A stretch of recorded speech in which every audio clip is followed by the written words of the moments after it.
Every damn day the South embarrasses itself. And this is believe it or bullshit. Some stories really happen, some are fake as hell. And it's your job to call it out. I bring the chaos. You judge the truth. Let's see how dumb it gets. So get this absolute circus of stupidity I just came across. I'm scrolling through my newsfeed, minding my own business, when I see this headline that makes me damn near choke on my sweet tea. Arkansas man arrested for selling fake holy water from garden hose. And I'm like, hold up.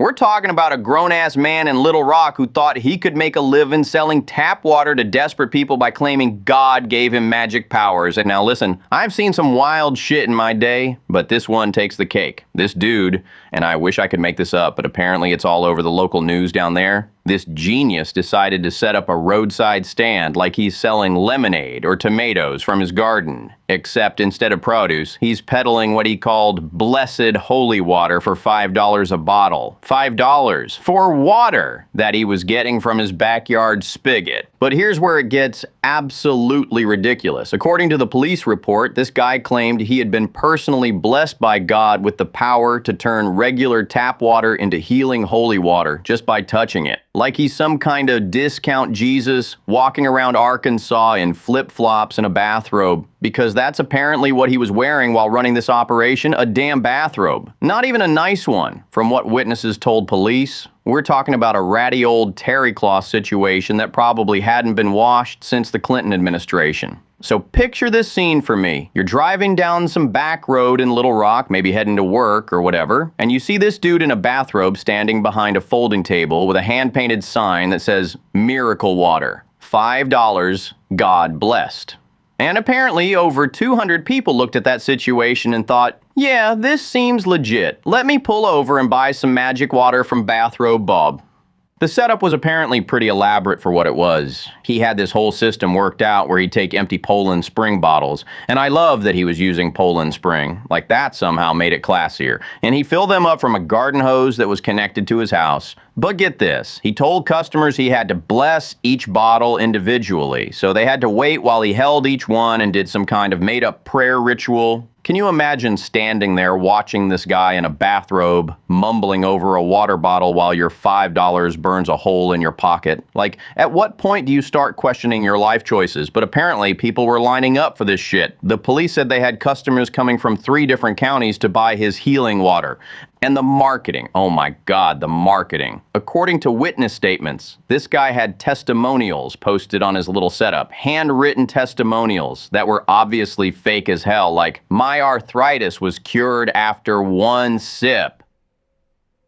This water saved my marriage. Anonymous happy customer. I'm betting Betty from Pine Bluff was his neighbor's cat, and the anonymous happy customer was his own reflection in the bathroom mirror. But here's what really gets me about this whole situation. The customers actually believed it would work. Like, I understand being desperate when you're sick or going through hard times, but come on. This is a man in a bathrobe filling up water bottles from a garden hose behind a folding table on the side of the road. If that screams legitimate religious miracle to you, then I've got some oceanfront property in Kansas to sell you. The police got involved after they started getting complaints. Not just a few complaints either. We're talking about 200 plus people who bought this water and then called the cops when their miracles didn't materialize. Can you imagine being the dispatcher taking those calls? 911? What's your emergency? Well, I bought some holy water from a man in a bathrobe and my back pain is still there. Ma'am, this is exactly why we have consumer protection laws.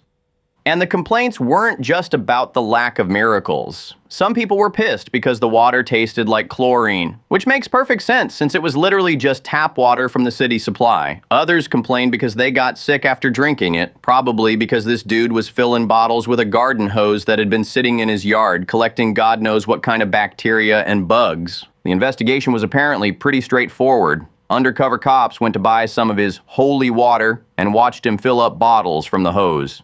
They said he'd do this whole performance where he'd close his eyes, hold the bottle up to the sky, and mutter something that sounded vaguely religious. One officer said it looked like he was trying to remember the lyrics to Amazing Grace, but kept getting confused and making shit up.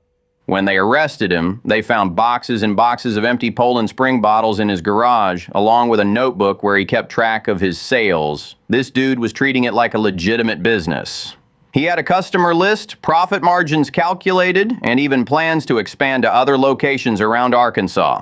He was going to franchise his holy water scam like it was the McDonald's of fake miracles. The best part, and by best I mean most absolutely insane, is that when they searched his house, they found he had multiple garden hoses hooked up to different spigots around his property. He told police he was experimenting with different blessing locations to see if water from the front yard was more holy than water from the backyard. This man had turned his entire property into a holy water laboratory.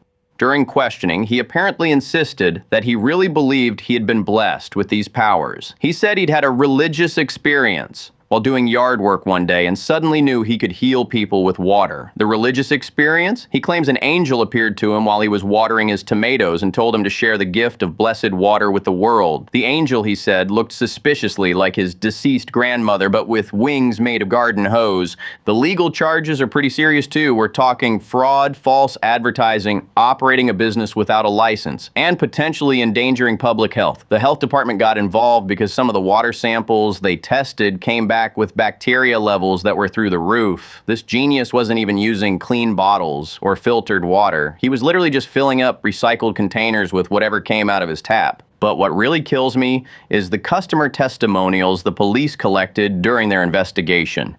People were calling in saying they'd driven for hours to buy this water because they'd heard it was the real deal. One woman said she bought 20 bottles because she was planning to start her own healing business using his blessed water. Another guy claimed he was saving up money to buy a monthly supply because he was convinced it was helping his diabetes. Spoiler alert, it wasn't. The whole thing reads like something out of a bad comedy movie, but apparently it's real life in Arkansas. This dude managed to run this scam for almost 6 months before he got caught. 6 months. That's how long it took for 200 plus people to figure out that the man in the bathrobe selling garden hose water might not be on the up and up. And you know what the craziest part is? Even after he got arrested, there were still people defending him. The local news interviewed some of his customers, and they were like, well, maybe the water didn't cure my arthritis, but it tasted better than regular water. No shit, it tasted different. It was full of bacteria and chlorine and probably whatever fertilizer was running off his neighbor's lawn. The judge set his bail at $10,000, which seems reasonable for someone who was basically running a roadside cult out of his bathrobe. But apparently he's still maintaining his innocence, claiming that the whole thing is a misunderstanding and that he really was blessed with healing powers. His lawyer is probably drinking himself to sleep every night trying to figure out how to defend him. But Your Honor, my client really thought he was magic. So that's where we are in 2025, folks. We've got people so desperate for miracles that they're willing to buy tap water from a guy in a bathrobe. And we've got guys in bathrobes smart enough to figure out there's money in that desperation. It's like the perfect storm of American entrepreneurship and religious gullibility all wrapped up in one absolutely ridiculous news story from Arkansas. I swear this sounds fake as hell, but apparently it's making the rounds in all the local papers down there. Y'all gotta tell me if I'm crazy. Does this sound like something that could actually happen, or are we dealing with some next level satire here? Comments are open, and I'm genuinely curious what y'all think about this whole mess. Hit that subscribe button, because God knows what other insane Southern news I'm gonna dig up next time.